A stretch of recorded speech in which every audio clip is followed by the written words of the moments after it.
Hello viewers, আসসালামু আলাইকুম। কেমন আছেন সবাই? আশা করি সবাই ভালো আছেন। আমাদের দিকে কালকে রাত্রে থেকে অনেক বৃষ্টি হচ্ছে। বৃষ্টি আজকে সকালবেলাও হইলো। এই যে এখন আকাশটা কিছুটা মেঘলা আছে এখনো। খামারের অবস্থা আমার খুবই খারাপ। ঠান্ডা লেগে গেছে পাখিদের, মুরগি পাখি সবগুলারই।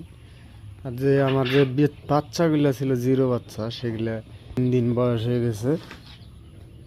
এই বাচ্চাগুলো দেখতেছি একটা পানিতে পুরো মারা গেছে, একদম অবস্থা খারাপ হয়ে গেছে।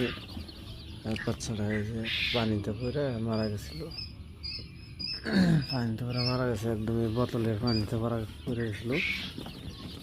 প্রচুর বৃষ্টি হচ্ছে, এই কারণে একটু ঘুমাইছিলাম, সেই রকম ঘুম হয়েছে আর কি।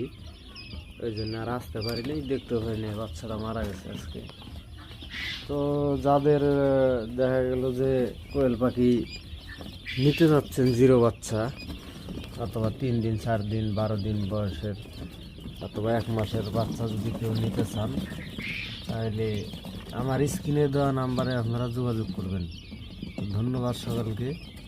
আসসালামু আলাইকুম।